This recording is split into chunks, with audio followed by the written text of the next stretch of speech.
This is where I live. I'm a housewife. My name is Ellen Jones. That Tuesday in July started out just like any other day the past few months. There was no warning it was to be the most terrifying day of my life. I remember thinking how tired I felt. Even the housework seemed drudgery and so meaningless with George confined to his bed. No one to see or care even. And then I got scared, because I knew I was beginning to feel sorry for myself.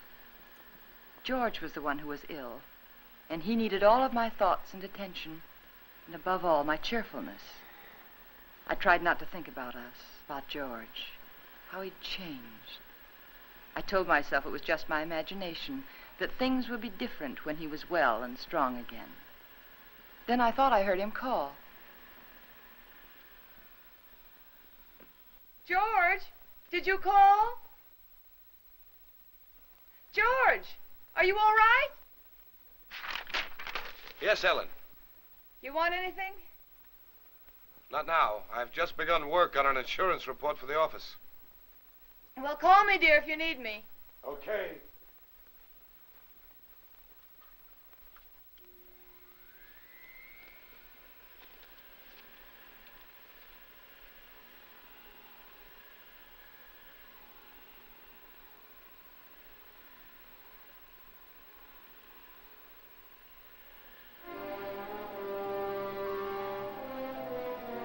Somehow I had an odd feeling.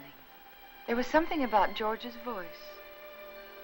I found myself thinking about the first time we'd met. How different he was in those days.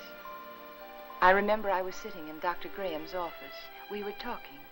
I played 1 game of checkers and 2 games of rummy, and I've written letters to a wife, a mother, and a sweetheart, and I listened for a half an hour to a homesick young ensign from Texas. He was awful cute. Now, what else can I do to help boost the morale around here, huh? You could go out to dinner with me. We'd get about halfway through the soup and you'd get a call from the hospital. You're right. Mm-hmm. I guess my courting will have to wait till after the hostilities. There's a compound fracture down the hall who's waiting to see me, but I'll be tied up for a while. Oh? They tell me he's feeling blue. You see, his wife's expecting a baby in a minute. And I think he could stand some cheering up. It's practically done. See you later, Anne. Oh, I'm sorry. They told me I could find Dr. Graham in here. You ought to be along any minute. Why don't you come on in? Sure, thank you. Are you a patient here, sir? In a naval hospital? No. I'm just a friend of the doc's. Flew in last night with the ferry command. The only thing wrong with me is a double-barrel hangover. Too bad. Dr. Graham will be detained, so I'm taking you for an airing. And maybe he doesn't want to go for an airing. He doesn't. There's nothing a woman likes better than shoving a man around.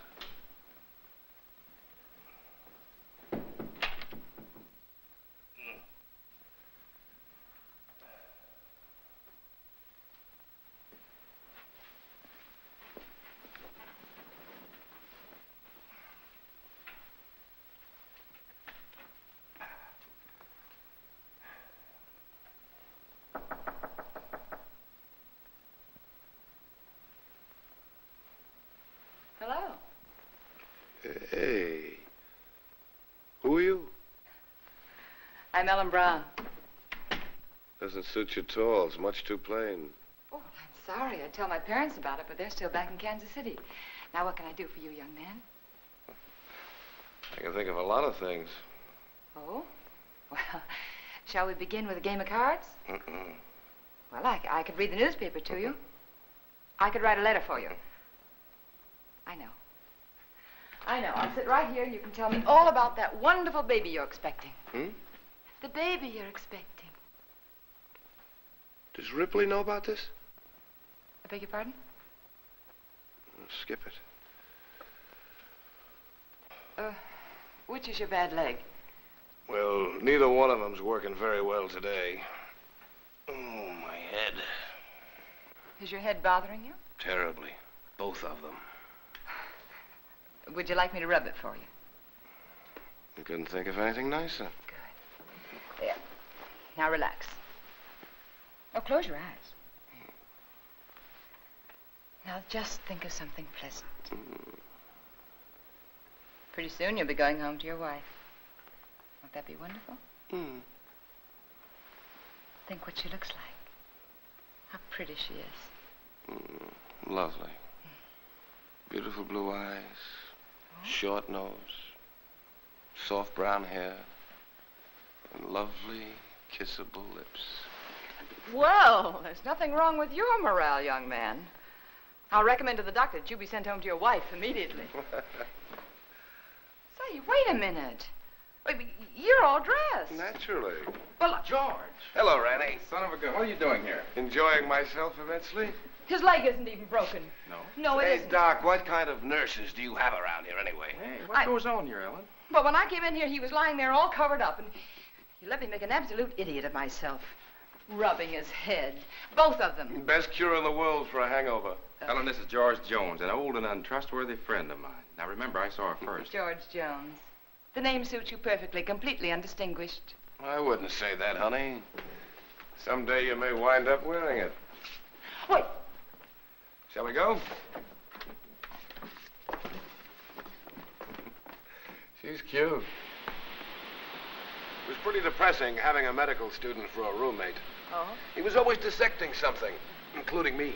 You gotta know what's going on inside if you expect to understand the outside. Yeah. Excuse me, sir, but you're wanted at the hospital. There's an emergency. Oh, Ran, I'm sorry. So am I. Well, back to the salt mines. See you folks later. Not if I can help it. I intend to keep you to myself for the rest of the afternoon. Oh? And for the next 2 weeks. Oh. When a lonely prospector strikes gold, he doesn't yell for his friends. He stakes a claim. How about some lunch? Yes, I'd love it. I don't like to make love on an empty stomach. No, neither do I. Especially to a perfect stranger. My Ellen, wherever did you get the idea that I was perfect? Oh, you. Would you like to switch boxes like we did when we were kids? Naturally. Oh, rather. Fried chicken, potato salad, tomatoes, cookies. Oh. Day rations, canned ham, powdered milk, chewing gum, and 4 cigarettes. Coffee. Honestly, is that the best you could do? That's the best I could do with no ration card. Oh. Now, if we were to combine forces, pool our resources, I think we might do very well together.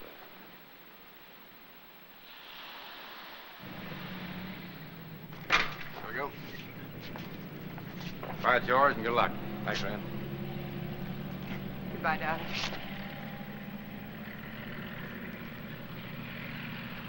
Take care of yourself. I'll be back, honey. Remember that, I'll be back. Of course. Of course. And I'll never let you go.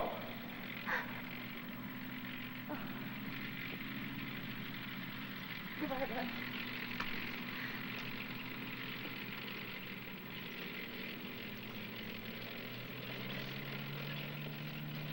Quite a guy. Yeah, quite a guy. I'm going to marry him, Ran. I'm going to marry him just as soon as he gets back. I figured as much. Are you sure he's right for you, Ellen? Oh, I don't know.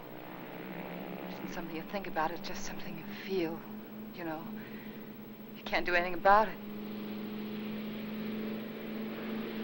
I know what you mean, Ellen. The guy with wings has it all over us fellas who walk around down here.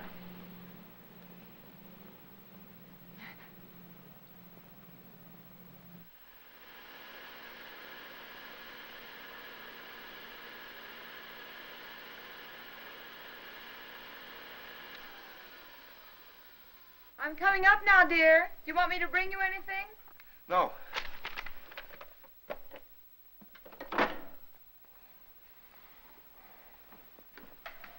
You all right?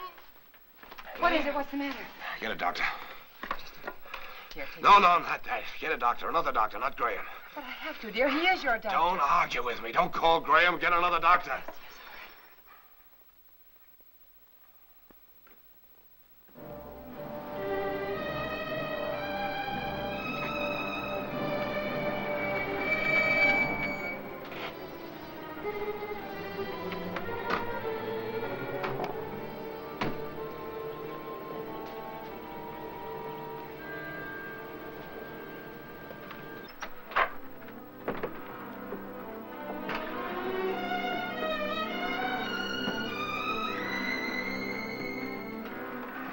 He didn't want the medicine, but I made him take it. Good girl.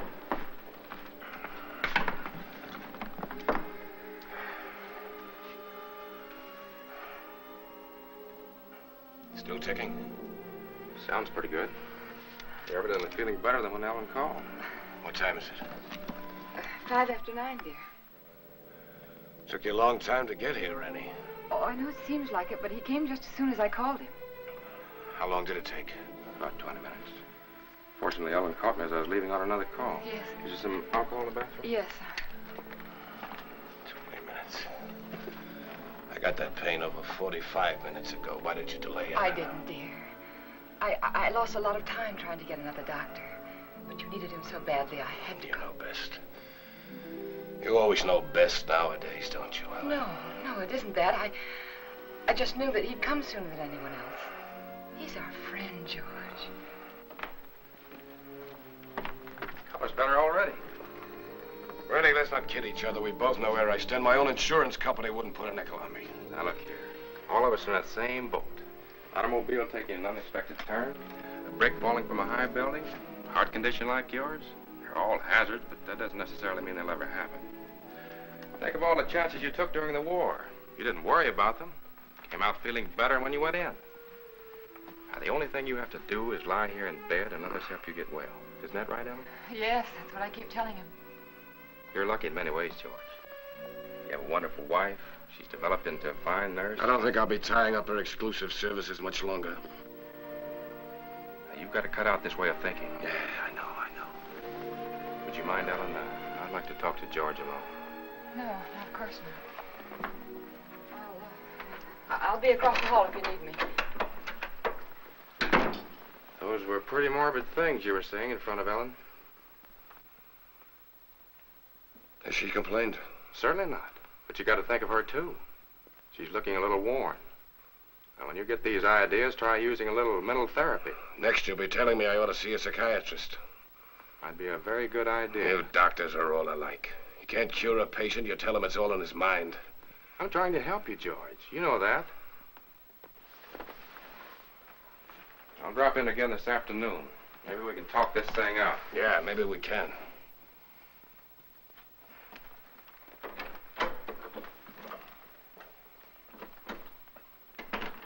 Ellen? Yes? Come downstairs there. I want to talk to you.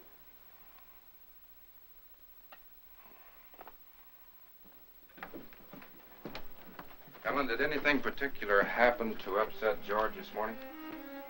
No, not that I know of. Why, do you think he's worse? Frankly, I don't like his mental state. Well, I think maybe it's just the hot weather. Depresses him. He's been a very active man. It's natural for him to be depressed, but Yes. when a man's at a low ebb mentally and physically, he's prone to all sorts of imaginary fears. Yes, I know. I'd feel better if he were in the hospital for a while. No, I don't think so. Well, you want what's best for George, don't you? Well, of course, that's just it. I think it would upset him terribly. You see, he doesn't seem to want anyone else around him except me. Well, this morning, he didn't even want me to call you. Oh, it isn't that he's disloyal, Ran, or has lost confidence, but lately, he seems to have taken these sudden dislikes to people. Look, Ellen, Yes? you and George aren't just patients, you're friends. George is up there brooding, and I don't like it. Could develop into something serious. If you won't send him to the hospital, I want you to have someone here to help you.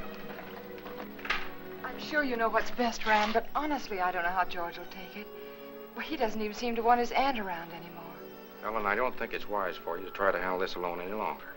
You're stressed to the breaking point already. I'll take it up with George this afternoon. All right. I better get back upstairs. No, Ellen. Let him relax for a while. Oh, all right. Give the medicine a chance to work. Yeah. I want you to relax, too.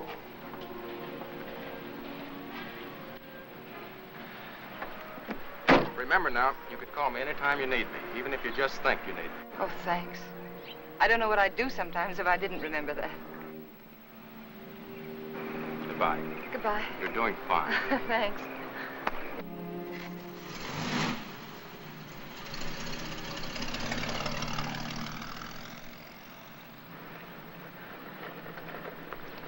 Stand where you are. Don't move. Oh, you frightened me. Did I? Yeah. Say, what are you all dressed up for? And where did you get that beautiful new tricycle? It's no tricycle. It's a horse. Oh? A Palomino. My grandpa gave it to me. Oh, he did? Well, it's beautiful, Billy. I'm not Billy. I'm Hoppy. Hoppy? Now, who's Hoppy? Don't you know who Hoppy is? No, I'm afraid I Don't don't. you have television? What? Don't you have television? No. Want to see mine? Sure. Look inside. Well, look at that. See? Hoppy's there, too. Just like in a real television. Why, of course, I know him. That's Hopalong Cassidy. Uh-huh. Well, saved many people today, Hoppy? Oh, 60 or 100. Don't try any tricks now. Oh, I wouldn't think of it. Do you have any cookies? No, I haven't. See, the groceryman hasn't come yet, but I will have later. You know what I do with a bad man? No, what do you do? I dynamite him into little pieces. Shot him, put him in jail. Oh, I don't think the real Hoppy would treat even bad men that way. Well, really what I did was lasso him, tie him up, throw him in jail. Well, that sounds like a lot more work, and more dangerous, too. Had to take care of you, didn't I? Yeah, you sure did. Can I come in? Oh, well, honey, I'm sorry. I'm afraid not. My husband isn't feeling very well today. See? I won't make any noise. If I was eating cookies, I couldn't even talk. No, you couldn't. Well, I'll tell you what you do. After the groceryman comes, that'll be around 12 o'clock, see? You come to the back door very quietly, and I'll have some cookies for you. Okay? Okay. I'll ride my horse up and down and see that no bad people make any noise. Because I'm your friend, aren't I? That's right, Hoppy. You're my friend. Toot-toot! I'm an engine, I'm an engine. I'm going to beat that car at the crossing. Toot-toot! Toot-toot! Toot-toot! Toot-toot!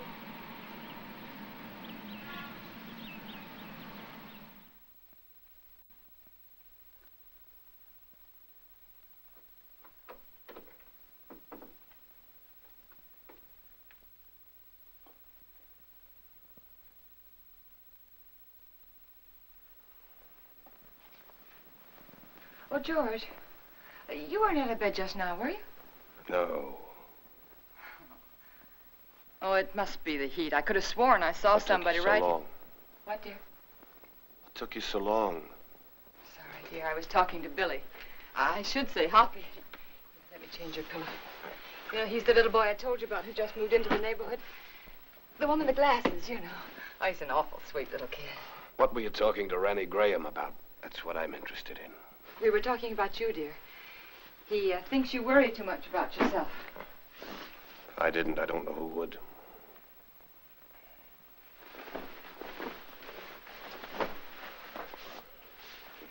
George, ever since you got out of bed yesterday to see if you could walk, I've had it on my mind. I want you to promise me not to get out of bed again while I'm out of the room. All right, Ellen.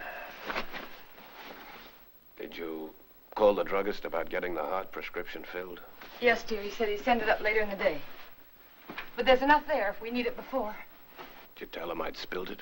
No, I didn't. Do you feel well enough for the paper? Yeah. Editorial page? No, just the front page is all right, thank you. Here you are, dear. You look tired, Ellen. Oh, I'm not. Just that it's so hot today. What are you thinking about, Ellen? Well, you know, I was just thinking that everything in our lives, every breath, every thought has been for ourselves. I don't think people can do that and be happy. Do you?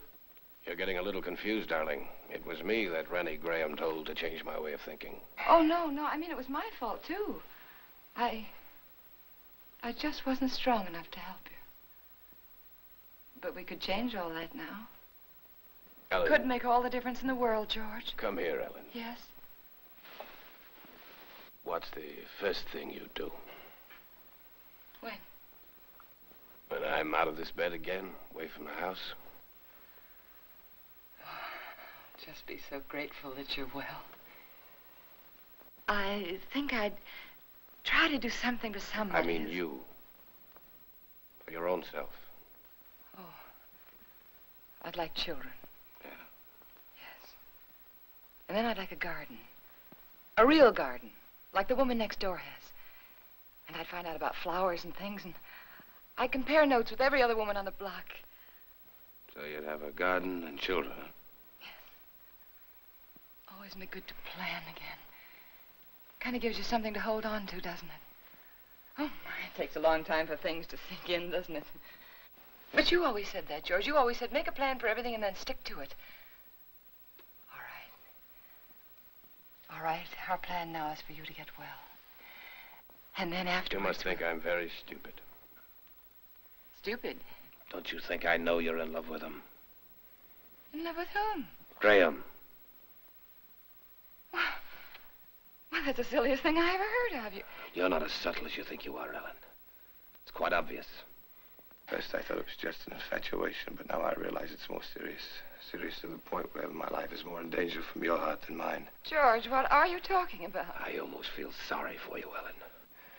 He overrated you, Ellen, just as he underrated me. You haven't the courage or the intelligence he thinks you have. Please don't talk like... Do you suppose I don't know he told you to rake over these old coals this morning? No, dear, he didn't. Convinced me I was a failure by making me impossible promises? I know something about my own sickness. I know what happens to a man when you take away his self-respect. George, I know what happens when you constantly upset George, this is wrong. I know it is. Please don't upset yourself anymore. Please. That's what he told you to do, isn't it? Did he No. also tell you to delay getting help to me like you did this morning? How could you do that, Ellen? How could you take a man of second-rate intelligence George, like dear, that? we'll do anything you say. I'll get another You doctor didn't know right what you away. were letting yourself in for, did you, Ellen? Please don't talk anymore.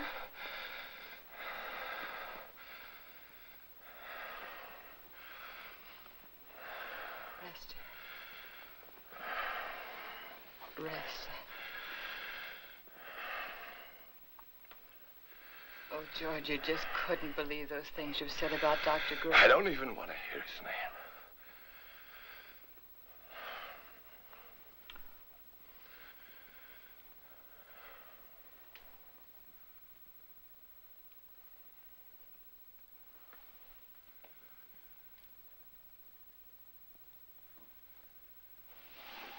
Leave it halfway up, Ellen.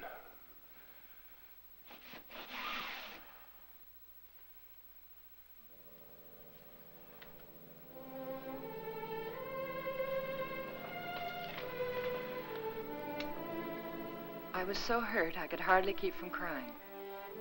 But again, I reminded myself that George was terribly ill and he didn't mean it.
I knew I had to keep doing something, anything. Anything to keep me from hearing George's words. He didn't mean them. He couldn't mean them. It was his illness, the heat. And when I took his lunch up to him, I'd be pleasant and cheerful as if nothing had happened. Hey. Oh, hi, Hoppy. What's the matter? Oh, you don't have to whisper now. He's awake. I was just fixing his lunch. Did you come for your cookies? Bobby just left to beg, but I've already had for lunch. You're not begging. I want to give them to you. There you are. Take a tray. But Say, are you catching a cold in this weather? you sound just like my mom. No, I'm not. Oh. I could use something, too. Present for me? Uh-huh. Oh, Hoppy, how nice of you. I wonder what this could be. Oh, that's very nice of you. Are you sure you don't want to keep it yourself? We got a big television at home. A real one. This is just a pretend one. Well, I know it is, but it's very nice, and I want to thank you very much for giving it to me. Mommy says television's good for when you're sick. Mm. Daddy says it makes him sick. Oh. Mommy lets me look at television, so I stay in bed. Well, I think that's a very good idea. I'll have to tell my husband about that. Can I see him? I can play with him if he can't go outside. Oh, well, that's very nice of you, but I don't think he's well enough to see people, dear. I won't make any noise. I'll just eat my cookies and look. Well, perhaps in a week or two when he's feeling better, huh? Okay. My horse is sick. I gotta go see my horse. Okay.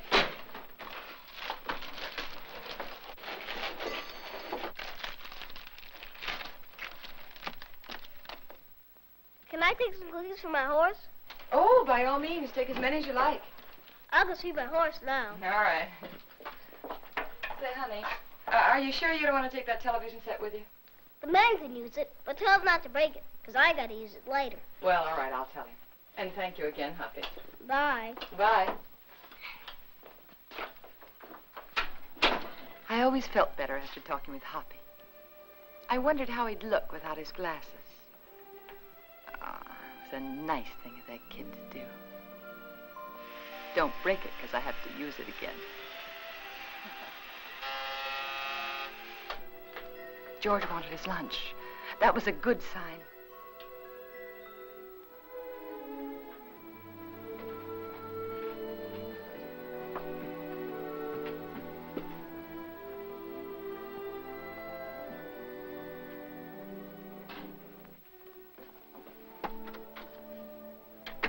Hungry? Yeah, as a matter of fact, I am. Good. Feeling much better. Hoppy sent you a present. Television set. And he says not to break it because he has to use it later. You two are getting to be great pals, aren't you? Oh, yes, he's a darling little kid. He's so eager to please. Oh, honey, not now. All right. But at least you're going to have clean hands and face before you eat. Ellen, has the postman come yet? What'd you say, dear? Postman, has he come yet? Oh, no.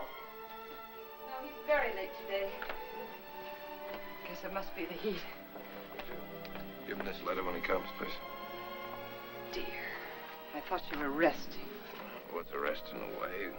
A relief to get that written. New insurance law affects the Emerson estate. I've got to check over. All right, dear, all right. I'll meet him at the gate and give it to him myself. How's that? Yeah. Sure.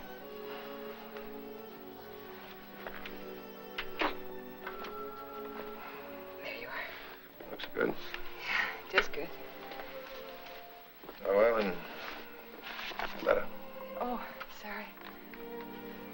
And if you finish before I get back, don't try to put that tray on the floor. You remember what happened the last time? Say, you really wrote a letter, didn't you?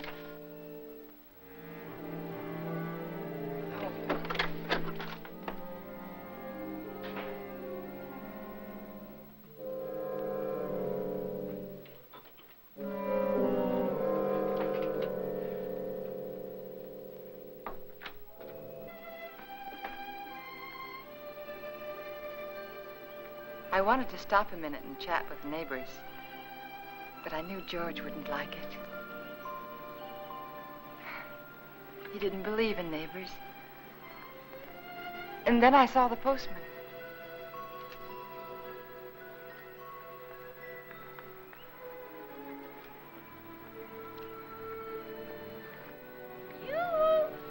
When do you think this heat's going to break? Morning, Mr. Carson. Oh, good morning, Mrs. Jones. Certainly is hot, isn't it? Oh, it sure is, especially with this mailbag. Looks heavy, all right. Well, if I'm all in now, I wonder what I'm going to be like this afternoon. Well, I guess I'll live. Yeah. Everything's so high, I've got to keep my nose to the grindstone. Yeah. Got a pension plan. Did I tell you about it? Yes, you did. Well, you got to follow it to a T. Every penny counts. Yes. You know, my wife doesn't understand that. She says I'm an old penny pincher. No. But I told her that Mr. Carson, would you take this letter for me, please? Thanks. I'll swear I bring in more mail than I take out. Well, I'm sorry. I'd run up to the mailbox with it myself, but I don't like to leave the house so long with my husband being ill and all, you know. No one ever figures how it slows me up lugging everybody's mail around this awful heat. Sorry. My feet are throbbing. Your feet ever... Yeah, I know just what you mean. You know, I ought to Exactly. be way out in Pine Avenue and Merritt Street, but noon with the way I'm going, I won't be out there till 1 o'clock. Sorry. Well, with everybody giving me mail to take back. Is that mail for me? Huh? That mail, is it mine? Oh, yeah. Excuse me. Thank you. It's all right. It's that retirement plan that keeps me going. Yeah, I'll bet it is. Well, thanks again, Mr. Well, Carson. you're welcome. Well, glad to see your husband's well enough to be up, Mrs. Jones. Goodbye. I wish I could lie down for a while.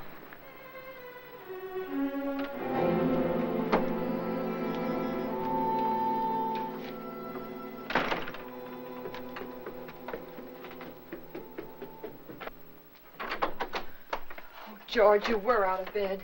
And you promised me you I wouldn't. can't get out of bed in my condition. But, dear, the postman said he saw you at the window. Did he, really? Well, no, he didn't actually say he saw you. But... Postman's got a touch of sunstroke. Yeah, me too, I guess. Oh, that hot wind certainly doesn't help much. You finished? It's very nice, thank you. I'm glad you got that letter off. Come over here, Ellen. Sit down.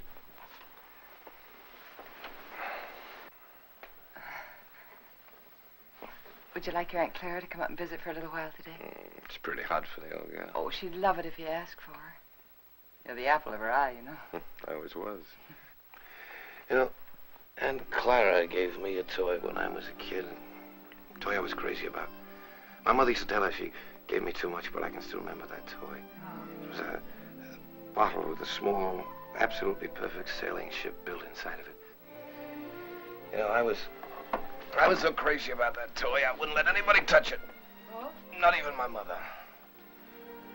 One day I was making a garden, making a garden in the backyard. A neighbor boy came running out of my house with my ship in his hand. Somehow I got it away from him without breaking it. I don't know what I said to him, but he looked awfully scared and white. And suddenly I was frightened too, thinking he might have broken it, the ship, I mean. I picked up the little rake I'd been playing with and began hitting him with it. And where his face had been so white, it was all blood. I think I might have killed him if Mother hadn't come out. She took him into the house, into the bathroom, washed his face. They were both so excited, but I felt safe. I had my little ship again. When the neighbor boy stopped crying, Mother turned to me and she said, "Give it to him." She sounded so strange and quiet, I knew I had to. He held out his hand. I could see he hadn't learned anything, so I handed him the ship. But just as he was about to take it, I let it drop on the tile floor and I stepped on it. You'd never have known what it was, but somehow or other it was mine. Mine more than it had ever been before. I remembered every little perfect thing about that ship. But to them, it was just a mess of broken glass and matchsticks on the bathroom floor. Ellen, you know who that neighbor boy looked like? You know, very much like Graham. Your Dr. Graham was going to find himself in exactly the same position as that little boy. But we're not going to have him here again. But that doesn't change the fact that you're wrong about him. He's been wonderful to you, so thoughtful and given you so much time.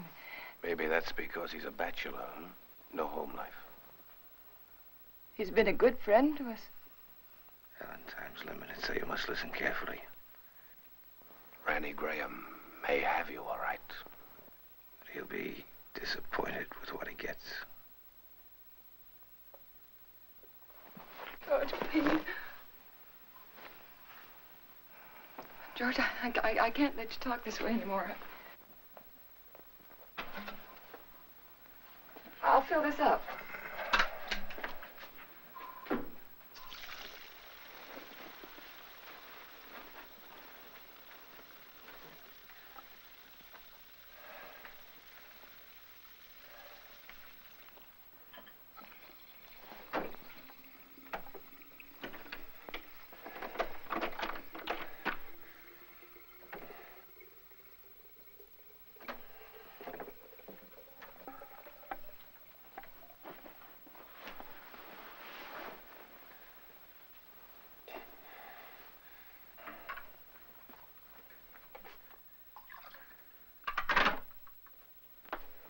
I'll be downstairs if you want me. You'd better wait, Ellen. I've written the district attorney asking him to make a complete investigation if anything happens to me today before he can get help to me. Why do you torture yourself like this? Why do you imagine things that don't exist? That letter exists. It proves you're trying to kill me. But I'm not. I'm not. If I can't help you, George, then I'm going to get someone else in who can. It's not me that needs help now, Ellen. You gave that letter to the postman yourself just a while ago. Yes? Yes, I gave him the letter, the one that you wrote about insurance policies. I knew you wouldn't recognize a district attorney's name if you saw it. Nobody ever does. Isn't that strange? Everybody knows he's a district attorney, but nobody ever knows his name. We are going to get someone else in, another doctor, because this is all in your mind. My mind is fine. Just to reassure you on that point, let me tell you that letter was about insurance. I told the district attorney how much insurance we had on each other's lives. That if either one of us died, the other would do very nicely for the rest of his life. Or her life very comfortably indeed. Oh. I also told him how you and Dr. Graham, how you were working together to aggravate my condition so it wouldn't look like murder. George! I also told him how you were gradually giving me overdoses of the heart medicine. But that isn't true. Anyone would know that isn't true. Would they? Why is that bottle almost empty, huh? We only got it the other day. Well, you told me that you spilled it on the tray. You told me that yourself, George. You didn't tell the druggist that. Oh, Mr. Phillips will make an excellent witness against you, Ellen. He'll be the first if anything happens to me. And let me tell you, there'll be others. The letter takes care of everything. The druggist, the medicine, the doctor. He's in it, too. Oh, you've implicated your old friend Graham, you know. Nothing's going to happen to you. I don't know whether you're doing this to frighten me or not, but I'm going downstairs and get that letter back from that postman. You're not going anyplace anymore, Ellen. Because I'm going to kill you. I decided that definitely this morning.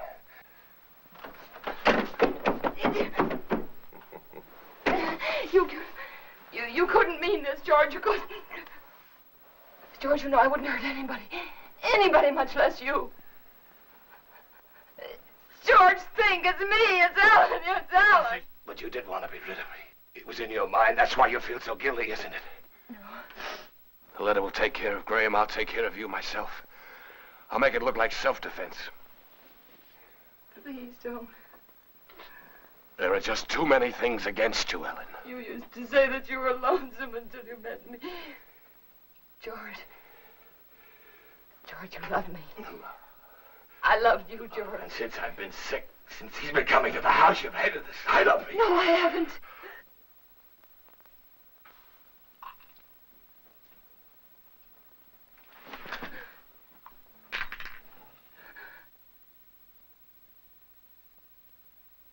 Oh. No.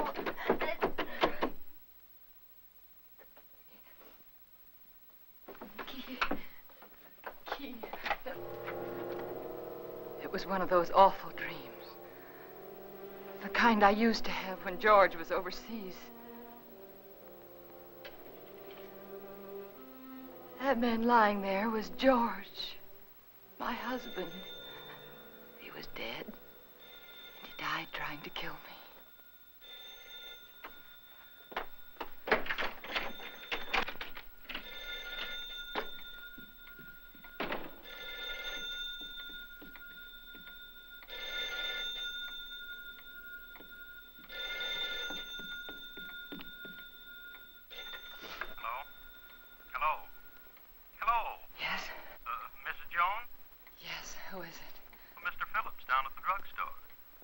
What is it that you want, Mr. Phillips? Well, it's about that heart medicine you want refilled.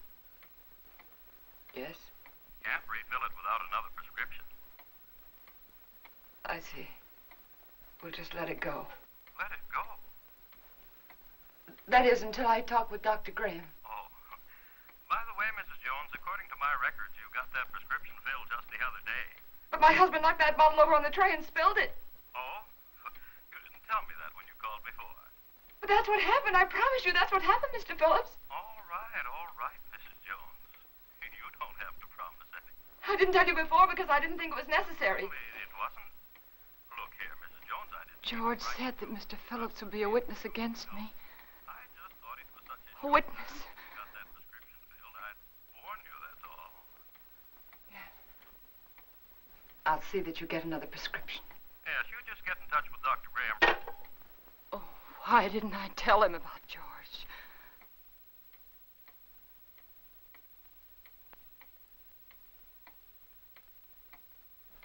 That letter. I had to get that letter back. I couldn't tell anyone about George until I got that letter back. I could feel the woman next door watching me. Maybe she'd be a witness against me, too. She could tell them how I ran out of the house and then back in again.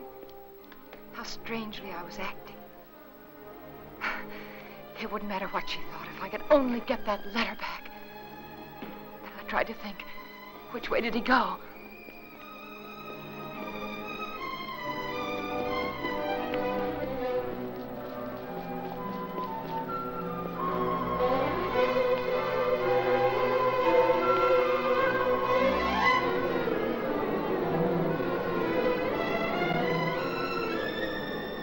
What's that for, Tex? Who knows? The heap needs everything we can put in it. Yeah, but what'll it do? Who cares? Pardon me. Can you tell me, did the postman go by here yet? The postman? Yeah. Yeah, old Oddball plowed his way through here a little while ago. Oh, which way did he go, do you know? That way. Oh, thanks. Yeah, up that way towards Merritt Street, you know. Yeah, I know.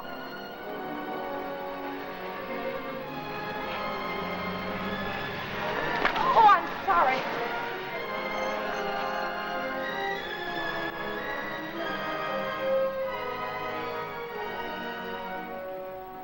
That's right. You know, every time I go home at night, I always tell my wife, Laura, if it wasn't for that pension plan of you, I just never get up. I just drop in my tracks one of these days, and that'd settle it. I just never get up anymore, and that's all. You know how it is. Hello, Mr. Karsten. See you later, Joe. See you later, Mr. Stone. Well, Mrs. Jones, what are you doing out this way? I was visiting a friend. Oh, that's nice. I wish I had more time for visiting. But by the time I get home at night, I can just hardly make it up the stairs. I tell Mr. my Karsten, wife remember that, that letter I gave you this morning? Yeah, I suppose so. I'll pick up plenty of letters. Why, what about it? Well, I know it seems silly, but I mailed it by mistake. It wasn't even finished. No. Yeah. Now, what did you do that for? Well, I don't know. I guess I was just so busy. Finish it up and mail the rest of it tomorrow. They'll get it in 2 installments. Now, you wouldn't want me to do that. May I have the letter, please?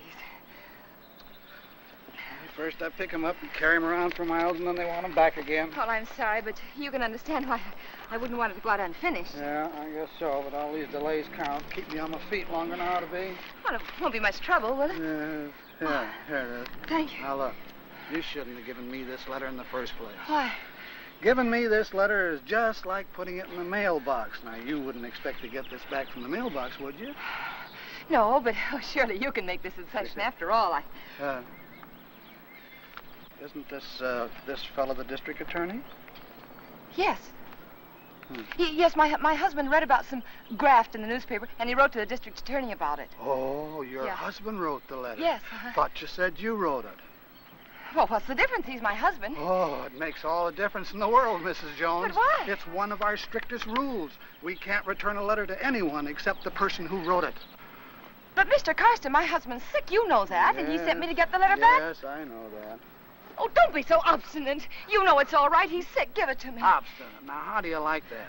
After standing here patiently in all this heat trying to reason with you, you're the one that's being obstinate. You don't seem to realize it's against the rules. Well, what do you care if it is against the rules? I have to care, but you don't. You're not the one who'd get fired. Oh, I'm sorry. I'm very sorry, Mr. Karsten. I forgot what it means to you, your responsibility and all. It must be this terrible heat. Please, I know how anxious my husband is to get that letter back. It was my fault. You see, I mailed it by mistake. He's awfully upset with me. He's very angry with me, Mr. Karsten. Couldn't you please help me? Couldn't I please have the letter back? Well, tell you what I'll do. Yes? I'm all through the route until this afternoon's delivery, and since it's so important, like you say... Oh, it is. Well, if you'll give me a lift back to town in your car so as I won't lose any more time... I will. I'll go over to your house with you right now and give the letter to Mr. Jones personally. No, you can't. But, Mrs. Jones, this way I'll be sticking to the rules and your husband will get his letter back. But my husband didn't sleep last night. And he fell asleep just before I left, and I wouldn't want to wake him. I'm trying to do the right thing by everybody concerned. But it seems to me you don't want to cooperate, and I'm not going to risk losing my job for anybody. I'll try to understand. Now, I can't talk about it any longer. Can't waste any more time. Do you want me to take the letter to your husband personally, or don't you? No. All right, then I'll take it to the post office like I'm supposed to. You can go down there and get it from the superintendent. Superintendent? Yeah, he's got more authority than I have. Maybe he'll give it to you. I see. But you better not waste any more time. Once I bring the mail in, they send it out right quick. Oh. Once it leaves the post office for delivery, nobody can stop it. The post office downtown? Yeah. Yeah, thanks. Oh, Mr. Karsten, how do I get there? The shortest way on. Right on down the boulevard, shortest. You can't miss it. Thanks. How much time do I have, do you think? Oh, about 2:30, maybe a little before. Thank you.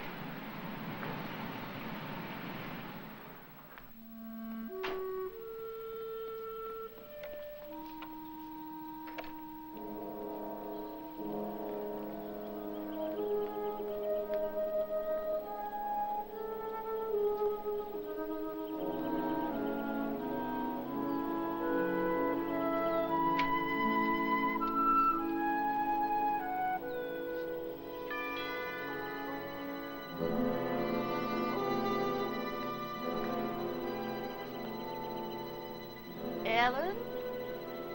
Ellen?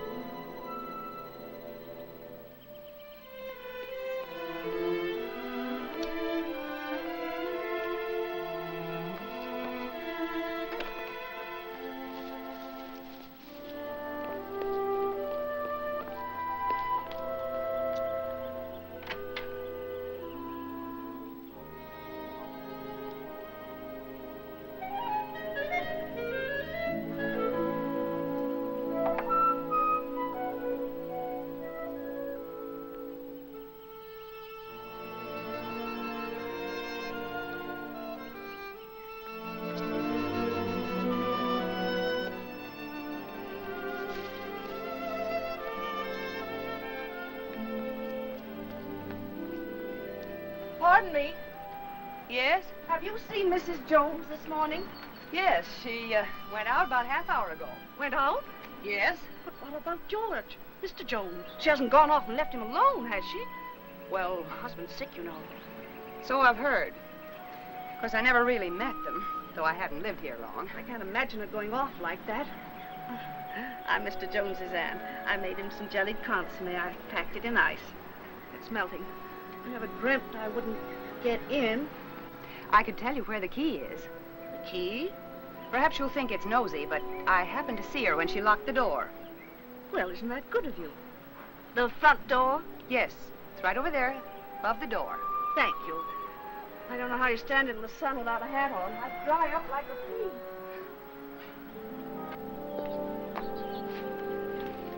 The top of the green shutter, the far side of the door. I found it. If there's anything I can do for you, just call me. You're very kind. Thank you.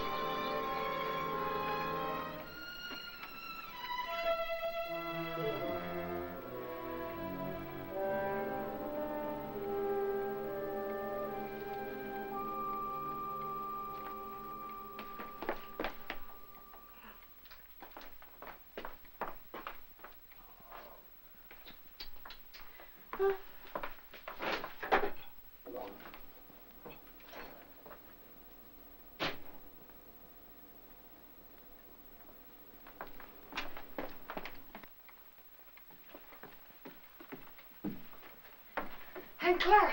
Ellen, where on earth have you been? Have you been upstairs? Well, I was just going up. Oh. Why are you so out of breath? Why, I've been running and... Running in all this heat, you should have more sense. How did you get in, Aunt Clara? I found the key on the ledge. Oh. There, look at that. It stripped right down my dress. Now it's ruined. I was worried half to death. I thought something had happened. Happened? I never known you to go off like this. How's George? He's all right. Well, I even rang the bell. Just a jab. Has he taken one of those sedatives? Yes. Oh, people take too much medicine nowadays, if you ask me. When I was a girl, we had homeopathic doctors. Wonder what ever happened to them. Anyway, they gave you very little medicine, and all of it tasted good, even the tonics. And no Barbasals at all. Well, and I've never seen you look so tired and worn out. Why don't you ask that doctor to give you something? I'm all What's his right. name? Looks a little young to me to be a good doctor. But after all, if you and George like him so much, confidence is half the battle. And you look awful peaked. Ellen, you're not letting yourself go, are you, dear? Oh, I know I look terrible. When George fell asleep, I had some errands to do, and I'll get you some. I just thought I'd go and take care of them without bothering to change. You know how it is. You sure you're all right?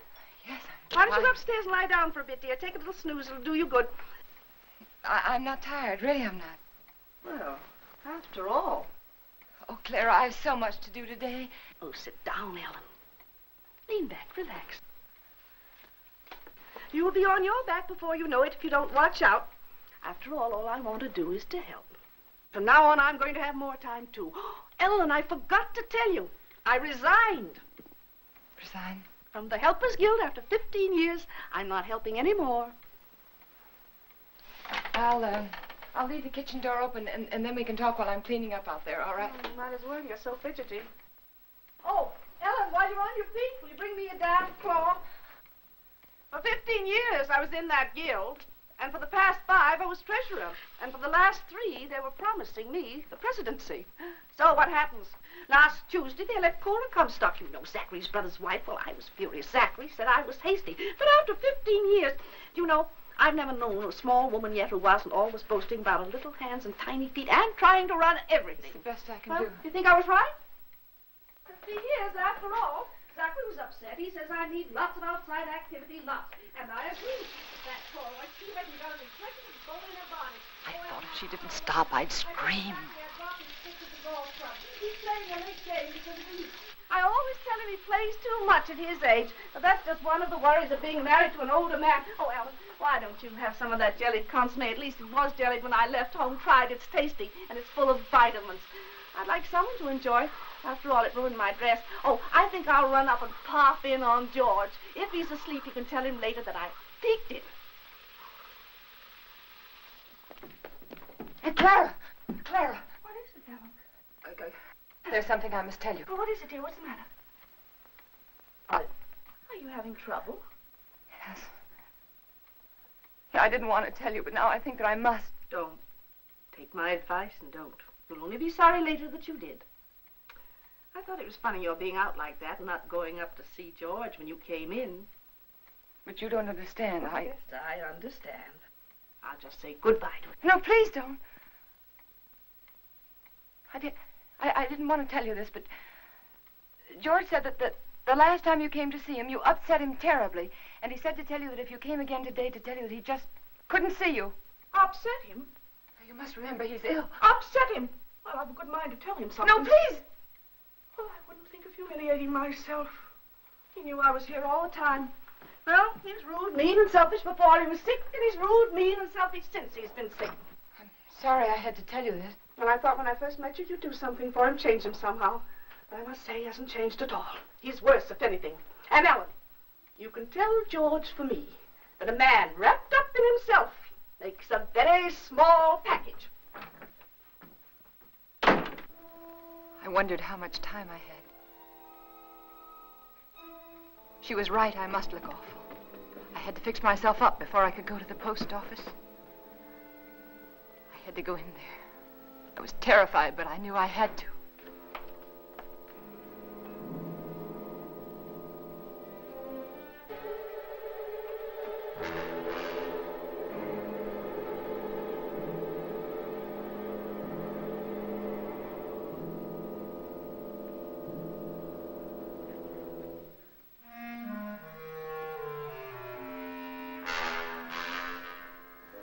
George. He was dead. I mustn't let myself think about it. I mustn't think about anything until I get that letter back. That letter that said I killed him. Maybe it was a dream. No, it wasn't. I must fix my face. I must look presentable. Like any other housewife making a simple request for a letter. A letter that was mailed by mistake.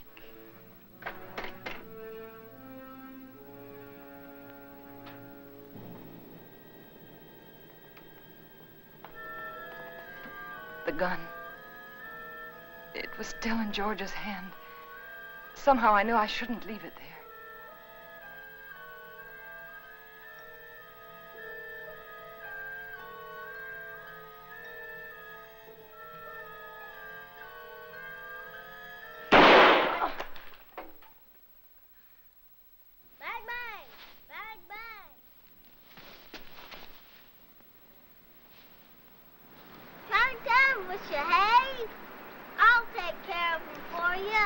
It's all right, Hoppy.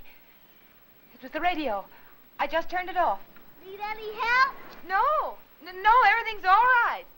I see it. Bang, bang! Bang, bang! Hi, gotcha. I prayed that no one else had heard that shot.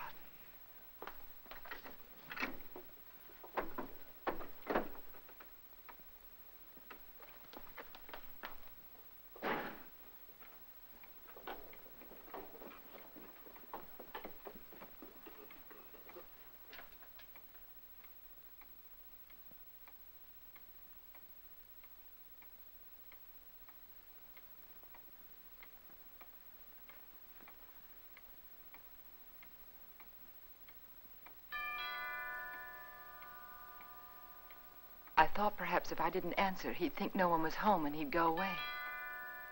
But he didn't. He just rang the bell again and then stood there.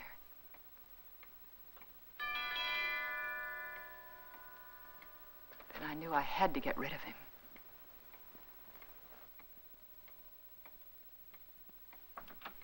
Yes? Good afternoon. I'm Mr. Russell. Yes? I'd like to see Mr. Jones. He's expecting me. Expecting? Yes. He telephoned me the other day. Well, there must be some mistake. My husband is not well. He isn't able to leave his bed. He told me he was ill, but he did telephone to be here this afternoon. Well, nevertheless, he isn't well enough to see anyone. But it's a business matter, Mrs. Jones. I'm sorry. But the doctors forbid him to see anyone. He warned me that I'd get some resistance from you. He did? He explained that you were over-solicitous about his health, but that I wasn't to take you seriously. Oh. Your husband only wants me to authenticate some legal papers. I'm a notary. Won't take but a few minutes. I'm sorry. I've already told you he isn't well enough. He's had a relapse. The doctor just left here a few minutes ago. And he said he wasn't able to see anyone today. Not anyone. Well, I'm sorry to have bothered you, Miss Jones. Oh, that's all right. I'll leave my card.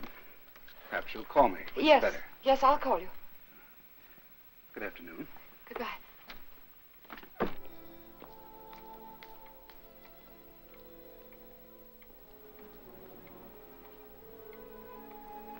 Could he be another witness? Couldn't think what I'd said to him. Oh, I'd have to be more careful.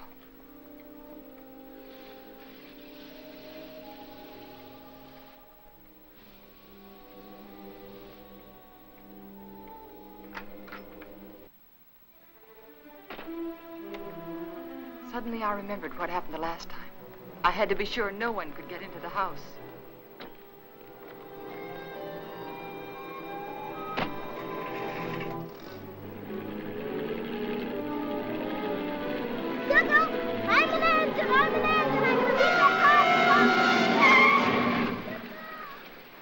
Hi. We to the crossing, didn't I? Billy. Where are you going? Are you all right? Sure. Can I go with? No, you can't. I'm sorry, I'm late. And for heaven's sake, be more careful, will you? Don't you ever do a thing like that again. Do you hear me? Okay. My horse ate up all the cookies. Well, I'll give you some more later on. After that? Yes, after nap. Now, you stay right there in that driveway until I get out. You understand? Okay.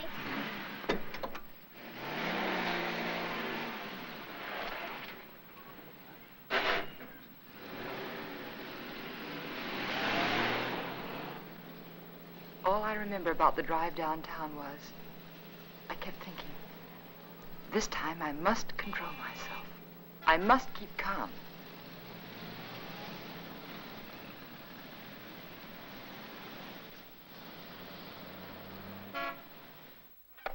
We caught it in plenty of time, Mrs. Jones. It was brought in just a little while ago. Wasn't even processed yet. Then I can have it now? Of course. Heavens. I'm glad we caught it in time for you. My husband will be so pleased to have it back. I'll give you one of our regular forms here. A form? Yes, one of these. Oh. You mean I can't take the letter with me now? Just take the form home to Mr. Jones, have him fill it out, and when you bring it back, I'll have the letter right here, and I'll give it to you. But why is that necessary? Just regulations. Oh. Among other things, it'll give me a chance to compare Mr. Jones's handwriting with the writing on the envelope. Well, I can assure you it's my husband's handwriting. Yes, I'm sure, yes. Yes. But I must have one of those forms for my records. Oh. But my husband's been very ill. And everything bothers him so. And if I don't have this letter for him when I go home, he'll be awfully upset. Why should he? Well, you see, I'm afraid that he said a lot of very strong things, and he regrets them now. You can explain to him that it won't be delivered. It'll be held right here till the form comes back. Yeah, but it's so hard to reason with a person who's ill. Well, you know how it is. They exaggerate the importance of everything. And what with his heart condition, I wouldn't want to take a chance. Really, I must have the letter for him when I go home now. I must. Mrs. Jones, I think I can take a chance. Thank you. I'll let you fill out the form for your husband. Oh, that's very nice. On one condition. Yes. I, of course, must make sure the contents of the letter. What do you mean? It'll be strictly confidential, but of course the letter must be opened and read. Open the letter? Yes, to make sure that it is the letter to the district attorney, as you say. No, you can't. I beg your pardon. I won't have anyone prying into my husband's mail. Prying? I want that letter back, do you understand? Unopened. Mrs. Jones, I was about to tell you, if you'd let me finish, that I would call your husband for you. Explain the situation reasonably and ask his permission for you to open the letter, not me. I'm sorry. I'm very sorry. I didn't mean to say that. But you don't seem to understand. No, I don't understand, Mrs. Jones. And I have no alternative but to send the letter on through to the distributing room. Good day.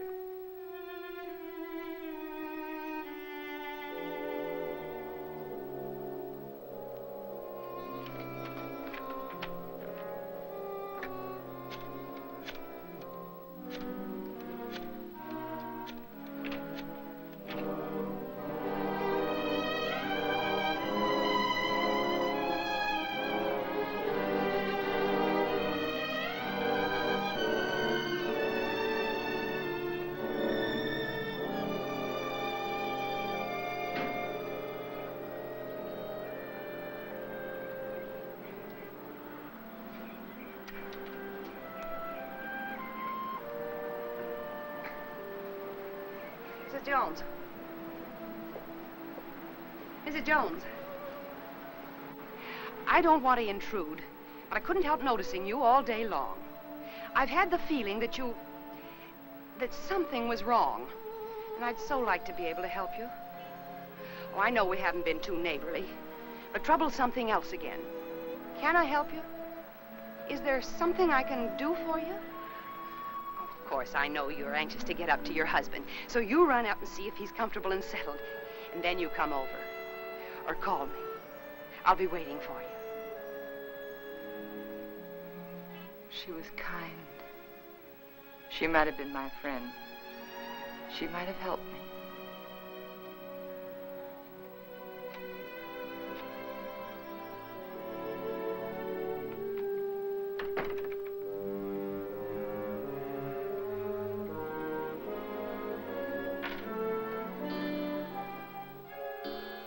And then I remembered Rand. He said he was going to stop in again to see George. I couldn't let him do that. He mustn't come here again. Ever.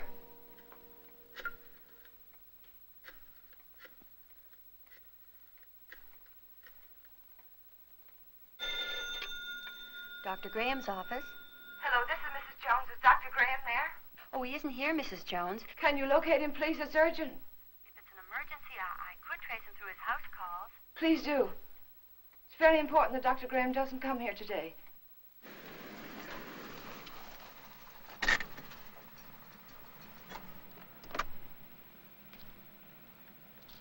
Now, I hope you understand. Of course. I'll do my best. Goodbye. Bye.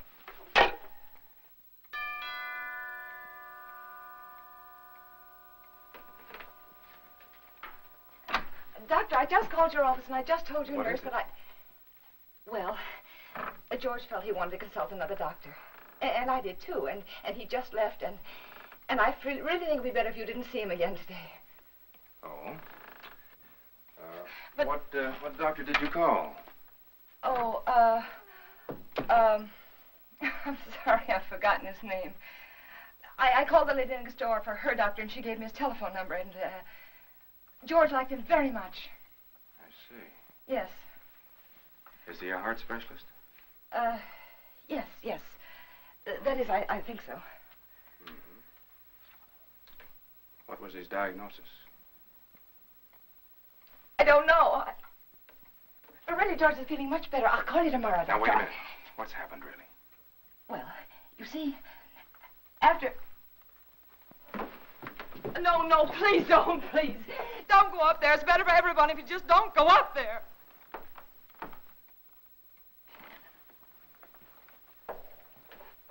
Ellen. Is he dead? Yes. He had a gun. He tried to kill me, but before he could shoot, he... Take it easy, Ellen. Take it easy.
And so I took the gun out of his hand, and I hid it. I had to. It looked as though he died protecting himself from me. All right, Ellen, but why didn't you want me here? I don't know how to tell you. That letter said that we planned his death together. That you told me to aggravate his condition, to give him overdoses of his heart medicine. And if they come here and find you here, they'll think it's true, just like George said. Ellen, his mind was going. I tried to tell you this morning. He wasn't responsible. They won't believe me. How could they? I did everything wrong. Everything, just like he said I would. The druggist, and then the postman, and then the superintendent, and I even lied to his aunt. They'll all think I was guilty, all of them. You're not guilty, Ellen. Remember that. Oh, I know. The police will be here any minute now. You better go. You better go right now. Ellen, where are you going? I don't know. There's no sense in running away now. Go to the door. Ellen. Go to the door.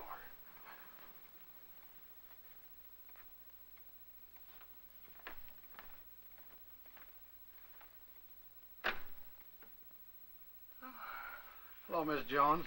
I got a letter for you this afternoon.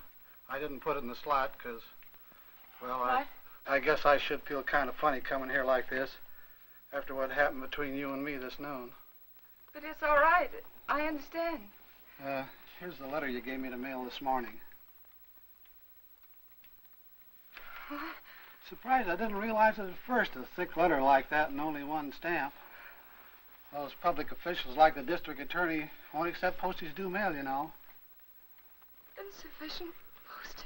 Yeah, the other end just won't pay the postage in these cases, and we have to return them to the senders. How do you like that? Not enough postage, and we have to deliver them twice. Yes. Crazy business.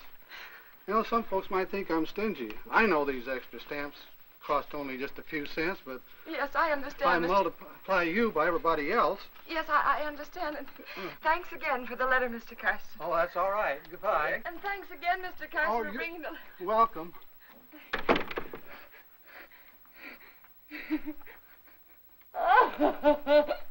Oh, it's so funny. It's so funny.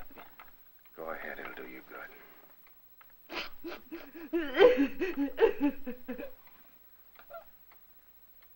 You know, I tried so hard to get it back. It's all right, Ellen. You've got it now.